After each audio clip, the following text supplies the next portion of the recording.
Welcome back to our channel, Know the City. Our aim is to make you fall in love with the cities before you even visit them. Last week we talked about strawberry picking in Cape Town and George. Today we are going to talk about the peaks around Table Mountain as I promised. The city of Cape Town is a big drop down of a mountain 1.086 meters above sea level or 3.563 feet above sea level. When you look at it from the city center, there's a Devil's Peak on the left, Table Mountain on the center, Lion's Head on the right, and a small hill further right called Signal Hill. Behind Table Mountain on the right side, there are also 12 peaks which are known as 12 Apostles. So today we are going to talk about the Devil's Peak and the Table Mountain. And then next week we will cover the Lion's Head and the 12 Apostles.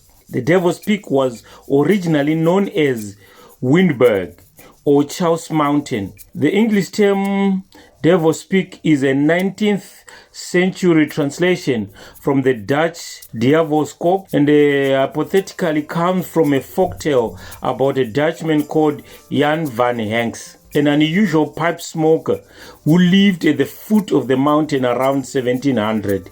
He was forced by his wife to leave the house whenever he starts smoking his pipe. One day while he was smoking on the slopes of the peak, he met a mysterious stranger who also smoked. They each bragged of how much they smoked, and so they fell into a pipe smoking contest.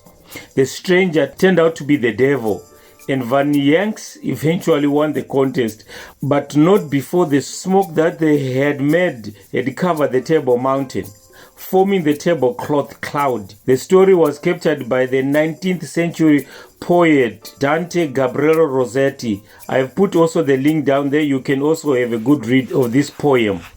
40 years before Vasco da Gama rounded the Cape in 1497, Venetian map maker Fra Mauro created a map of the world for King Alfonso V of Portugal based on the knowledge drawn from the Arabians. On this map, which became the definitive view of the world for the early Portuguese explorers, he named it the southmost tip of Africa, Cabo de Diabo, the Devil's Cap.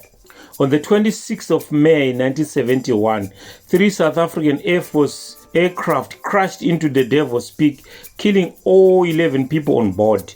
The aircraft were flying in so close formation, practicing for a flight pass during the upcoming 10th anniversary of the Republic Day celebration on the 30th of May. The impact was heard throughout the surrounding suburbs, and the scars on the ground can still be seen today.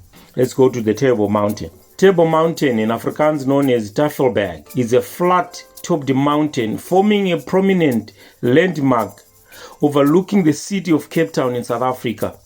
It is a significant tourist attraction, with many visitors using the cableway or hiking to go to the top. The Table Mountain National Park is the most visited national park in South Africa, attracting 4.2 million people every year for various activities. The main feature of Table Mountain is the level plateau, approximately 3 kilometers, which is like 2 miles from side to side. The plateau, flanked by Devil's Peak on the east, as we said, and by the Lion's Head to the west. The flat top of the Table Mountain is often covered by orographic cloud that most people call it tablecloth. The Table Mountain is on the northern end of the Sandstone Mountain range that forms from the spine of the Cape Peninsula that terminates approximately 50 kilometers or 30 miles to the south, right down to the Cape of Good Hope or Cape Point. Between 1896 and 1907, 5 dams were opened on the back table to supply Cape Town with fresh water. A ropeway ascending from the Camps Bay ravines was used to ferry materials and manpower to the top of the mountain. Each and every year there are so many fires that are caused on the Table Mountain. Like and subscribe to our channel. Next week, we'll be talking about the Lion's Head, the Signal Hill, and the 12 Apostles. Thank you so much for your support. Bye.